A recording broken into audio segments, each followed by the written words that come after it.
नमस्ते दोस्तों, आप सभी का हमारे YouTube channel SSC coaching centre में स्वागत है। आज मैं आपको उन सवाल कराऊंगा जो सवाल आपको किसी ने नहीं सिखाए और परीक्षा में पूछे जाते हैं। तो वीडियो में पूरा अंत तक बने रहना। सबसे सरल तरीका सीखेंगे इन सवालों का। पहला प्रश्न है 3 के बटे में 1 का स्क्वायर गुने 2 का स्क्वायर प्लस 5 के बटे में 2 का स्क्वायर गुने 3 का स्क्वायर प्लस 7 के बटे में 3 का स्क्वायर प्लस 4 का स्क्वायर, और ये चलते ही जा रहे हैं हम इनफाइनाइट तक। ऐसा सवाल कभी भी रहे, देखो इसमें करते क्या है, आपको ना 1 के बटे में ये वाला 1 का स्क्वायर लेना है, 1 का स्क्वायर, ठीक है, 1 का स्क्वायर लेना है, माइनस 1 के बटे में ये 2 का स्क्वायर लेना है। ले लिया ना, क्लियर, इसको ध्यान रखना, बस ये ले लिया ना। अब यहां पे भी 1 के बटे में ये 2 का स्क्वायर लेना है, ठीक है, माइनस 1 के बटे में ये 3 का स्क्वायर लेना है, ठीक है, यहां तक इसको याद रखना। अभी मैं जो समझा रहा हूं उसको याद रखना। फिर 1 के बटे में ये 3 का स्क्वायर लेना है, 1 के बटे में 4 का स्क्वायर लेना है, ले लिया, ठीक है। अब देखना, यहां पे ये सभी संख्याएं कट जाएंगी, यहां पे ये सभी संख्याएं कट जाएंगी। बहुत से बच्चे बोलेंगे सर कटी कैसे, ये बता दीजिए, बस ये संख्याएं कटी कैसे ये बता दीजिए। आपने कटा दिया, समझ में नहीं आया कि संख्याएं कटी कैसे। देखो, एक संख्या है कोई, उसमें से हमें माइनस करना है 1 के बटे में इनफाइनाइट, क्योंकि ये इनफाइनाइट तक जा रहा है और सभी संख्याओं में स्क्वायर हो रहा है, तो हम इनफाइनाइट का स्क्वायर करेंगे, ठीक है, इनफाइनाइट का स्क्वायर करेंगे। अब इनफाइनाइट के स्क्वायर से हम 1 में भाग देंगे तो क्या आएगा, 1 माइनस इस पूरे टर्म का मान 0 आएगा, और 1 में से 0 को माइनस करोगे तो भैया आपके पास बचने वाली संख्या 1 है, यानी कि पहला ऑप्शन हो जाता है सही जवाब। अब कुल मिलाकर के बात यह है कि ऐसा सवाल कभी भी आए तो बस आपको ऑप्शन में देखना है, एक किस ऑप्शन में, पहले में, दूसरे में, तीसरे में, उसी को सही कर देना है बस। चलिए अब देखते हैं अगला सवाल।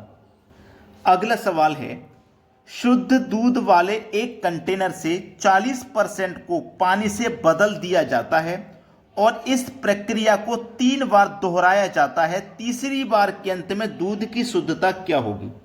देखो, अगर मैं सबसे पहले की बात करूं, स्टार्टिंग की, तो स्टार्टिंग में दूध की शुद्धता 100% है। अब इसमें से 40% को हटा दिया, 40% को बदल दिया, तो दूध की शुद्धता जो है वो 60% रहेगी। यही तो है, दूध की जो शुद्धता रहेगी वो 60% रहेगी। अब 60% का मतलब क्या होता है, 60 लिखो, परसेंट का मतलब बटे में 100, 0 से गया 0। अब 10 से 6 में भाग देंगे तो 0.6 आ जाएगा, 0.6 आ गया ना।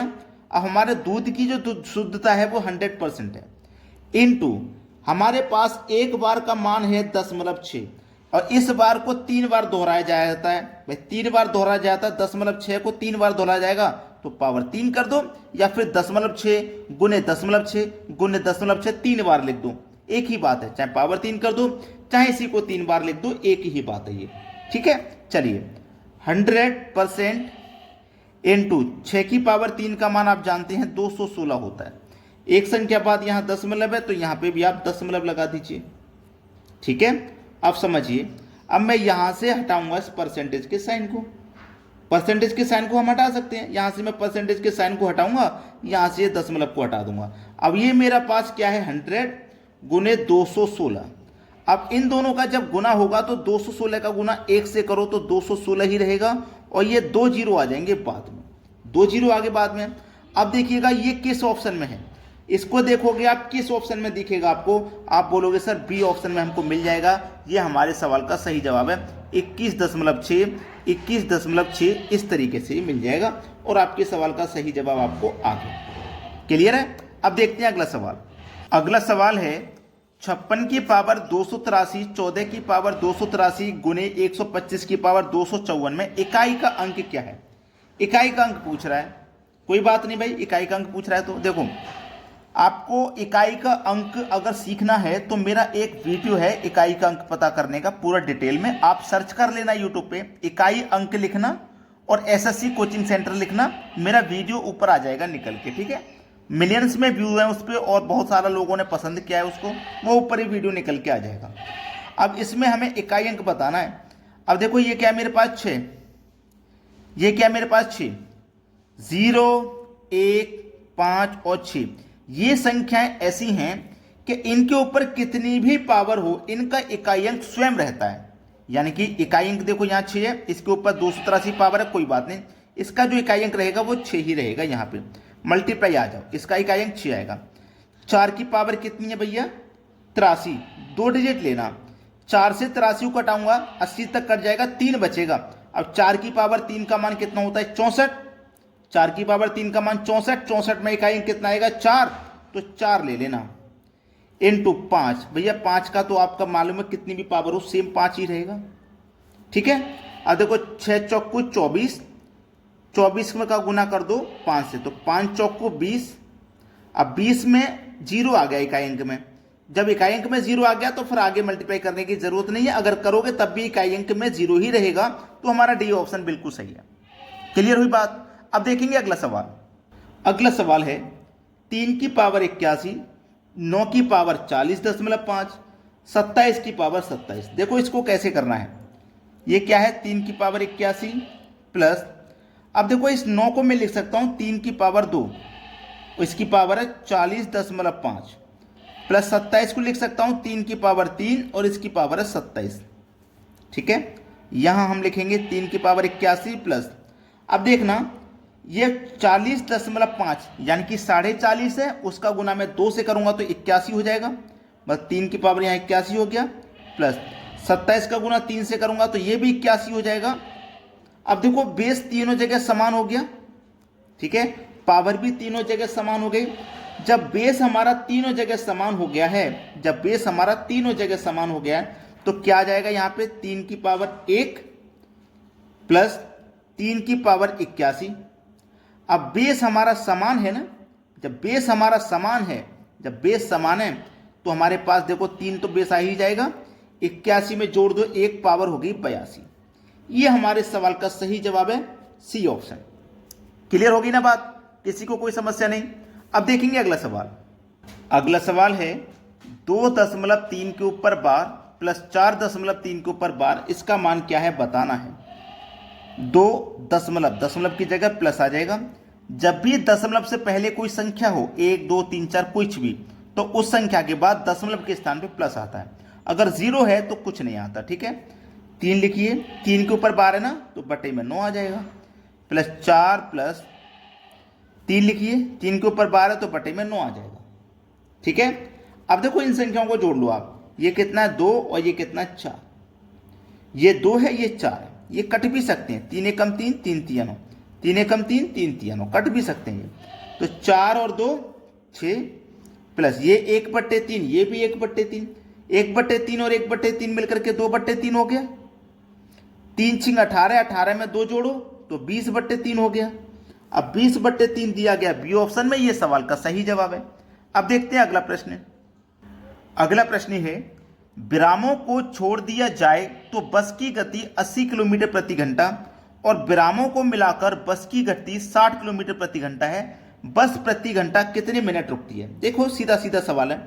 अगर हम बस को नहीं रोकेंगे तो 80 है और बस को रोकेंगे तो 60 है। भाई बस नहीं रुकेगी तो 80 की चाल से रोक रोक के चलेंगे तो 60 है, ठीक है। क्लियर? इसमें क्या कर देना 80 से भाग और गुने कर देना 60, क्योंकि मिनट में बताना है। हो गया सवाल, 80 में से गया 60, 20 बटे में 80 गुने 60, 20 से 4 बार में, 4 से 15 बार में, सवाल खत्म। यानी कि बस प्रति घंटा कितने मिनट रुकती है? यानी कि 1 घंटे में बस 15 मिनट रुकती है। 15 मिनट हो गया सही जवाब। अब देखेंगे अगला सवाल। अगला सवाल है एक वस्तु 8,000 रुपये में बेची गई, यदि 20% की छूट दी जाती तो 28% का लाभ होता है। लागत मूल्य क्या है? वस्तु को बेचा गया भाई 8,000 में, तो 20% की छूट दी जाती है। अब 100% की चीज पे 20 की छूट दी जाएगी तो इसका मतलब उसे 80 में बेचेंगे। 80% में बेचेंगे कि नहीं बेचेंगे? 80% बेचेंगे। अब 8,000 का 80% निकाल लो, पता चल जाएगा कितने बेचने। 8,000 का 80%, परसेंट का मतलब बटे में 100। 2 जीरो से सीधे सीधे हमने 2 जीरो कटा दिए, 8 अट्ठे 64 और 2 जीरो, यानी कि 6400 रुपये, ठीक है। 6400 रुपये। 28% का लाभ होता है, तो हमें कोई भी चीज 100% की होती है, 28% का लाभ चाहिए तो हम उसे 128 में बेचेंगे, है ना। 128 का मान, अब 128 का मान कैसे निकलेगा? इस 128 कितने के बराबर है भैया? 6400 के। मान निकालना हमें 128 का, तो 128 से इसमें डिवाइड कर दो, 100% का मान निकालना है 100 से मल्टीप्लाई। भाई लागत मूल्य यानी कि क्रय मूल्य पूछा है ना, तो 100 से 100 का मान निकालना है। तो चलिए हो गया सवाल। 64 एकम 64, 64 दूनी 128, और ये 2 जीरो आ जाएंगे यहाँ पे। 2 से 100 कट जाएगा 50 बार में। 5 एकम 5, 2 जीरो और 1 ये जीरो, 3 जीरो, 5000 सही जवाब है सी ऑप्शन। बात समझ में आ गई। अब देखेंगे अगला सवाल। अगला सवाल 32 की पावर 5, 2 की पावर 27 किससे भाज्य है? देखो इस 32 को लिख सकते हैं हम, 2 की पावर 5 का मान 32 होता है और इसकी होल पावर 5 प्लस 2 की पावर 27 है ये। अब 5 का 5 से गुना हो जाएगा तो 2 की पावर 25 हो जाएगा, प्लस यहाँ पे 2 की पावर 27 है। 2 की पावर 25 है, इसमें भी 2 की पावर 25 है, तो 2 की पावर 25 आ जाएगा कॉमन। कॉमन आ गया ना, यहां से पूरा 25 गया तो 1 बचा, प्लस यहां से 25 गया 27 में से तो 2 बचा। ठीक है, अब ये कितना है, 2 की पावर 25 है, ठीक है, इंटू 2 की पावर 2 का मान 4 में जोड़ दो, 1 5 हो गया। ठीक है, 5 हो गया। अब देखना 5 का गुना अगर मैं 2 से कर दूंगा तो ये 10 हो जाएगा, और ये 10 किससे डिवाइड हो जाएगा, 10 से हो जाएगा। इसका मान कितना निकल के आया, 5। अगर मैं इधर से एक पावर इसको दे दूंगा, ठीक है, मैं इससे इधर से एक पावर दे दूं या 2 पावर दे दूं या 3 पावर दे दूं, अगर 5 है तो वो 5 10 के मल्टीपल में ही आता है।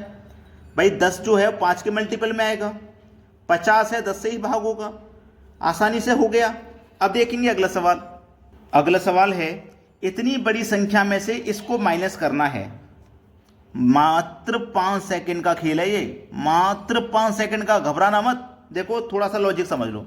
अगर आपके पास 16 है, उसमें से माइनस करना है हमें 4/7 को। ठीक है भाई, इस संख्या में और इस संख्या में बस इतना फर्क है कि ये बड़ी संख्या है और ये छोटी। सेम लॉजिक लगेगा। ये 16 को आप लिख सकते हो 15 प्लस 1, 16 ही तो होता है, माइनस कर देना उसमें से 4/7 को। अब देखना 15 ऐसे ही रहेगा ये वाला, 7 का गुना 1 से होगा, 7 एकम 7, 7 में से माइनस करो 4 तो कितना बचेगा भैया 3, और बटे में 7, आंसर आ गया। बिल्कुल ऐसे ही इसको लिख सकते हैं 8 9 3 4, 6 की जगह 5 + 1, भाई 46 है ना, तो 46 को 45 + 1 लिख सकते हैं आप, लिख सकते कि नहीं। अब इसमें से माइनस करो 87 बटे में 89 को। ठीक है, अब इस 89 का मल्टीप्लाई 1 से करेंगे तो 89 रहेगा, उसमें से 87 माइनस कर देंगे तो 2 बचेगा। सवाल खत्म हो गया भाई। 8 9 3 4 5 यहां तक आ गया ना। अब 89 का मल्टीप्लाई 1 से किया तो 89, उसमें से 87 माइनस किया तो 2 बचा, 2/89। ये है आपके सवाल का सही जवाब। लॉजिक समझ में आ गया होगा, कॉन्सेप्ट भी समझ में आ गया होगा। बस नहीं समझ में आया आपकी में कि भाई लाइक करें या नहीं करें, इतना समझ में नहीं आ रहा है तो भाई समझो मत, इसको तो दबा के लाइक करो और दबा के शेयर करो। ठीक है, ग्रुप डी का एग्जाम होने वाला है, तैयारी सब परफेक्ट कर लीजिए अपनी अपनी। वीडियो देखने के लिए धन्यवाद।